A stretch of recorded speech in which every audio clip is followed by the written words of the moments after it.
I'm Becky Johnson with Sweetheart Quilt Design Company, and today we're going to talk about a fun little project where you can make a table topper centerpiece, or I will show you how to make a table runner. And for this, you're going to use a border fabric. So a border fabric is not just a fabric you use for your border like this, but it's actually a fabric that's printed with stripes. So you can see this piece I've cut off of it. It was originally had 5 stripes wide. Here's another one that I think this one actually has 6, but you can decide whether you want to cut it like that. This one's kind of either way. Here's one with pansies and butterflies. So you could use this much, you could use this much, whatever you want to do with that. Here's a patriotic one with those great red trucks, and it's got trucks going this way and trucks going that way and all sorts of borders here. So on a project like that, you could make your decision what you wanted to do. This is also on this class for Beyond the Basics. I tell you to buy a border print. So that's what this means. It means to buy one of these fabrics that's pre-printed with a border. So you can visualize that there were originally 5 or 6 of these stripes like this when I bought that fabric. Okay, so if you buy about 1 3/4 yards, that'll give you enough where you can make a couple of table toppers and a couple of table runners. They make great gifts. If you need hostess gifts in the holiday season, they're great for that. If you want Christmas gifts, birthday presents, the variety of border prints is just increasing all the time. So there's lots of choices. You can see I have a fall one here. There's plenty of Christmas ones, springtime ones, whatever you want. Just look for them at your local quilt shop. So what you need to do is decide how you want to cut your border print. So with this one, originally I was thinking, well, I'll cut it like this and have this orange stripe go through the middle, which would have been good. But then I realized that by cutting it like this, I had 5 stripes that I could work with. So I decided to do that.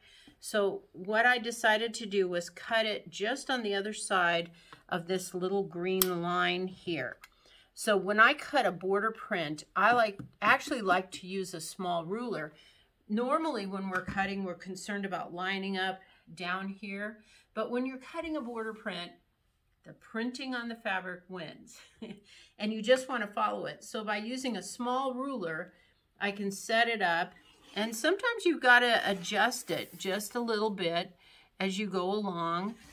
Sometimes you can cut for quite a while, and I keep my rotary cutter in place so that it's a marker for me, and I know where I'm starting.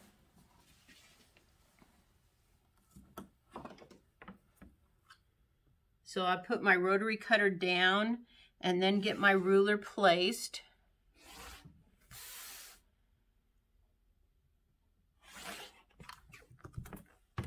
There we go.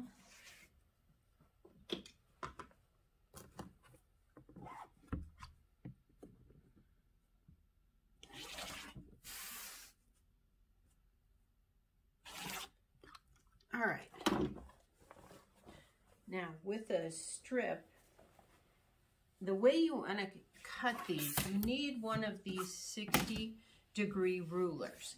And I know that our rulers have 60-degree lines on them, 60, 30-degree lines, but you need the ruler so that you can get them placed correctly. So you want to lay the ruler on.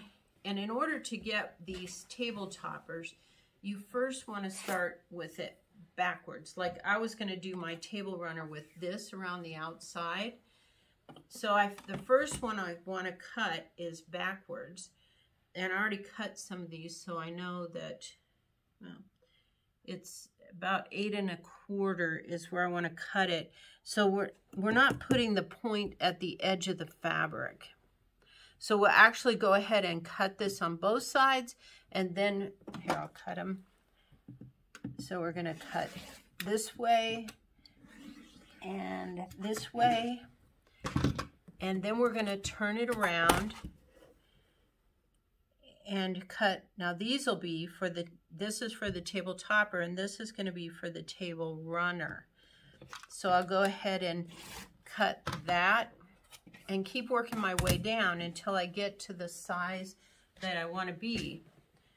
So I have some of these pieces already cut, so I wanted to lay them on here so you could get an idea. So you can cut a last one right here, and then as you work your way down,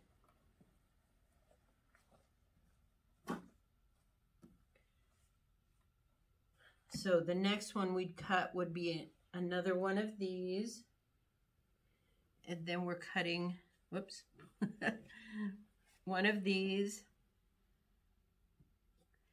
and then we're cutting one of these. So then you can decide how long you want your table runner. It's going to go out that much, and that's how long it's going to be. So depending on the length of your table or whatever you're going to put it on, you can figure it out, and then it'll be twice this wide. So I have a couple of table runner pieces cut. So you'll need 2 stripes to do this, and I cut this a little bit differently. But so you'll need to work with 2 stripes to get your table runner out of it. So 1 piece out of one piece out of the other. And in order to make this table topper, you need 6 pieces total that go that way. And then to make the table runner, let me get all this other stuff out of the way.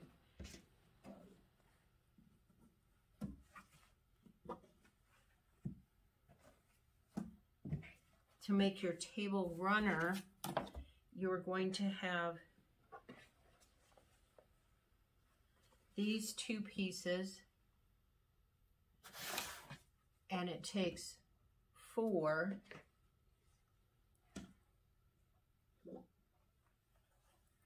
2 for each end. Get this up here to do this. All right, and 2 for this end.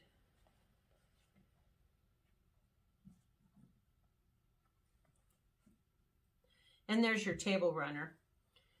And I got to looking at that and I thought, well, that's a little plain around the edges, but I have this, my binding, and I'm going to do the from binding number 5, where you do the little accent piece. So I'll have the green accent around the edge and then this rust colored binding. So that brings back in the color from the rest of it and makes it look good. And you'll do the corners using what I taught in binding session number 7, where you just go back a couple of stitches so you don't get that extra fabric in there. And these are very easy to quilt.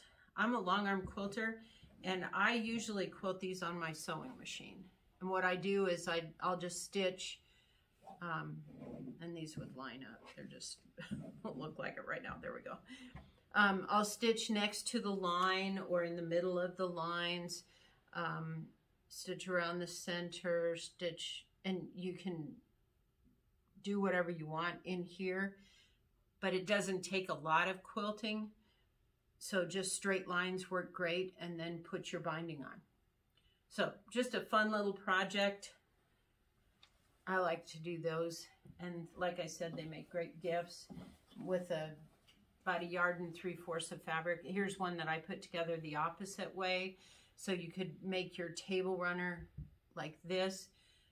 So if you were giving gifts and you didn't want them to be identical, even though you were using the same border fabric, you could make one table runner like this and one like this. So use your creativity and have fun. Talk to you next time. Hey, I'm back. I forgot to talk about the pressing. So as you make this, you want to press counterclockwise. So when you make this, you'll sew 3 of these together, and 3 of these together, so they'll all be pressed so they go in a circle. And then you sew the middle together. When you pick it up, or when you look at it from the back, it looks like they go clockwise.